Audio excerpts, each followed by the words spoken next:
ఆంజనేయుడిని బ్రహ్మచారి అని అంటారు కదా, అలాంటి హనుమంతుడికి వివాహం అయ్యింది. అలాగే ఒక బిడ్డ కూడా ఉన్నాడు అని మీకు తెలుసా? ఆంజనేయుడికి హనుమాన్ అనే పేరు ఎలా వచ్చింది? హనుమంతుడు చిన్నప్పుడే చనిపోయాడు అని కూడా మీకు తెలుసా? హనుమంతుడికి ఏ దేవుడు ఏ శక్తులనిచ్చారు? ఇవన్నీ ఈ రోజు వీడియోలో తెలుసుకుందాం. చిన్నప్పుడు ఆంజనేయుడు తిని నిద్రపోతూ ఉండగా ఆంజనేయుడి అమ్మ అంజనాదేవి తినడానికి మామిడి పళ్ళు తేవడం కోసం బయటకు వెళుతుంది. అంతలో ఆంజనేయుడు నిద్రలేచి ఆకలితో ఎంత వెతికినా తినడానికి ఏమీ కనబడదు. అలా వెతుకుతూ బయటకు వచ్చి చూడగా ఆకాశంలో మెరుస్తూ నిగనిగలాడుతున్న ఒక పండు కనపడుతుంది. అబ్బా, ఈ పండు చూడటానికి ఇంత బాగుంటే ఇక దీన్ని కొరికి తింటే ఆహా ఓహో ఆ రుచి నాకు కావాలి అని గాలిలోకి ఎగిరి పట్టుకోవడానికి ప్రయత్నిస్తూ ఉంటాడు. ఆంజనేయుడు ఎంత దగ్గరికి వెళుతున్నా కూడా ఆ పండు ఇంకా దూరం వెళుతున్నట్లుగా ఉంటుంది. నువ్వు ఎంత దూరమైనా పో, నేను మాత్రం ఈ రోజు నిన్ను వదలను, నిన్ను తినాల్సిందే అని ఇంకా వేగంగా వెళతాడు. ఆంజనేయుడు నిగనిగలాడే సూర్యుడిని చూసి మామిడి పండు అనుకుని తినడానికి వెళతాడు. అలా వేగంగా ఆంజనేయుడు భూలోకాన్ని కూడా దాటి వెళుతూనే ఉంటాడు. ఆంజనేయుడు వెనక్కి తిరిగి చూడగా ఈ భూలోకం కూడా ఒక పండులా గుండ్రంగా ఉందే అని అనుకుంటాడు. మన భూమి గుండ్రంగా ఉంటుంది అని అప్పట్లోనే మన హనుమంతుడికి తెలుసు. ఆ రోజే సూర్యగ్రహణం. అదే సమయంలో సూర్యుడిని పట్టుకోవడానికి రాహువు కూడా వేగంగా సూర్యుడి దగ్గరికి వెళుతూ ఉంటాడు. కానీ రాహువు కన్నా వేగంగా విల్లు నుండి వచ్చే బాణంలాగా వేగంగా వెళుతున్న ఆంజనేయుడిని చూసి ఆశ్చర్యపోతాడు. దాంతో రాహువు ఇంద్రుడిని ప్రార్థించి విషయం మొత్తం చెప్పగా అప్పుడు ఇంద్రుడు కోపంతో అక్కడికి వస్తాడు. ఆంజనేయుడు సూర్యుడిని నోరు తెరిచి మింగబోతుండగా ఇంద్రుడు తన వజ్రాయుధాన్ని హనుమంతుడిపై విసురుతాడు. ఆ వజ్రాయుధం ఆంజనేయుడికి తగిలి స్పృహ తప్పిపోయి అక్కడి నుండి భూలోకంలో ఉన్న ఒక కొండ మీద పడిపోతాడు. ఆ దెబ్బకి హనుమాన్ చనిపోయాడు అని కొంతమంది చెప్పుకుంటారు. తన కొడుకు మరణాన్ని చూసి బాధతో వాయుదేవుడు నా కొడుకు పీల్చలేని ఈ గాలి ఎందుకు అని భూమి మీద గాలి లేకుండా చేస్తాడు. దాంతో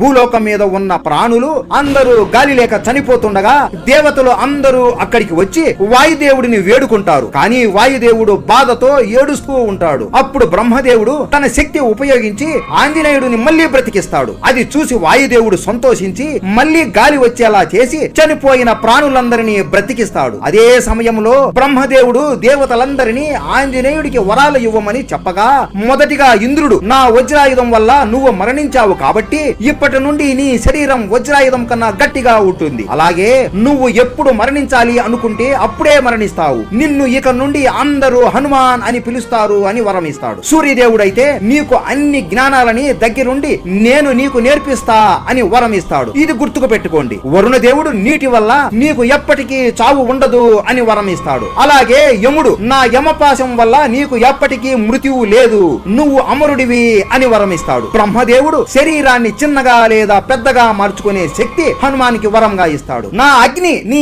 శరీరాన్ని జ్వలించదు అని అగ్నిదేవుడు వరం ఇస్తాడు. అలాగే విశ్వకర్మ నా చేతులతో నేను చేసిన ఏ ఆయుధము నిన్ను హతమార్చలేదు అని వరం ఇస్తాడు. కుబేరుడు ఇదిగో నా గద, ఈ గదతో నువ్వు చంపాలి అనుకున్న వారిని సునాయాసంగా నువ్వు అనుకున్నప్పుడు చంపగలవు అని కుబేరుడు వరం ఇస్తాడు. తన తండ్రి అయిన శివుడు హత్తుకొని నిన్ను నా త్రిశూలం అలాగే నా శివ అస్త్రాలు కూడా ఏమీ చేయలేవు అని వరం ఇస్తాడు. అలా హనుమంతుడు ఇంతమంది దేవుళ్ళ దగ్గర చిన్నతనంలోనే వరాలు పొందుతాడు. అక్కడి నుండి అంజనాదేవి దగ్గర వాయుదేవుడు హనుమాన్ని వదిలేసి వెళ్ళిపోతాడు. ఇన్ని వరాలు ఉన్నా కూడా హనుమాన్ చిన్న పిల్లోడు కదా, ఆయన కోతి లక్షణాలతో విపరీతమైన అల్లరి చేసేవాడు. పెద్ద పెద్ద ఏనుగుల తొండాలు పట్టుకుని వాటిని గిరగిరా తిప్పి గాలిలోకి విసిరేసి గాలిలోకి ఎగిరి ఏనుగుని పట్టుకుని మళ్ళీ కింద పెట్టేవాడు. మామిడి తోటలను ధ్వంసం చేసి పండ్లను తినేవాడు. కొండలని పగలగొట్టి బంతులులాగా ఆడుకునేవాడు. తపస్సు చేసుకుంటున్న మునుల వస్త్రాలను చింపడం, కమండలాలను పగలగొట్టడం, చిన్న చిన్న రాళ్లు వాళ్ళ మీద విసరడం, ఇలాంటి ఎన్నో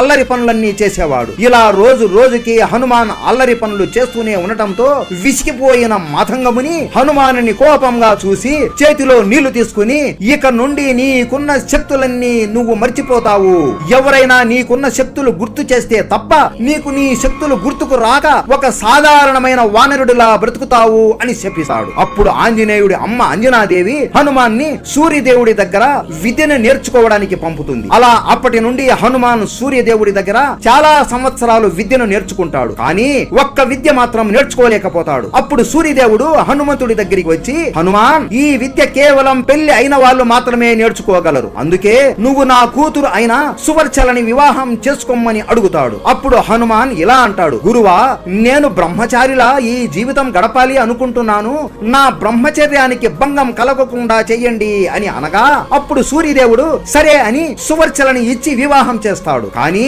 వీళ్ళు ఎప్పుడు శృంగారంలో పాల్గొనలేదు. సువర్చల ఎప్పుడు ధ్యానం చేస్తూనే ఉండేది. అప్పుడు హనుమాన్ ఆ చివరి విద్యను కూడా సూర్యదేవుడి దగ్గర నుండి నేర్చుకునేస్తాడు. అలా అన్ని విద్యలు నేర్చుకున్న తరువాత గురుదక్షిణ ఏం కావాలి గురువా అని అడగగా నా కొడుకు అయిన సుగ్రీవుడికి మంత్రిలా ఉంటూ అతనిని కాపాడు హనుమా, ఆ తరువాత నీకు కావలసింది నిన్ను వెతుక్కుంటూ వస్తుంది అని కోరతాడు. ఆ తరువాత హనుమంతుడు వాలి మరియు సుగ్రీవుడితో కలిసి ఉండేవాడు. వాలి సుగ్రీవుడి మధ్య జరిగిన యుద్ధంలో సుగ్రీవుడు పారిపోయి అడవిలో దాక్కుంటాడు. హనుమాన్ సునాయాసంగా వాలిని ఓడించి రాజ్యాన్ని సుగ్రీవుడికి ఇప్పించగలడు. కానీ ఆయనకి ఉన్న శక్తుల గురించి ఆయనకి తెలియదు కదా. అమ్మో, సుగ్రీవుడే ఓడిపోయాడు అంటే నన్ను ఇక ఈ వాలి ఎలా కొడతాడో అని సుగ్రీవుడితో పాటు హనుమాన్ కూడా పారిపోతాడు. అదే సమయంలో సీతని వెతుకుతూ రాముడు మరియు లక్ష్మణుడు సుగ్రీవుడి సహాయం కోసం వెతుకుతూ ఉండగా అప్పుడు సుగ్రీవుడు ఇలా రామలక్ష్మణులు ఇద్దరు నా కోసం వెతుకుతున్నారు అని తెలుసుకొని నా అన్న వాలి నన్ను చంపడానికి మనుషులని పంపించాడు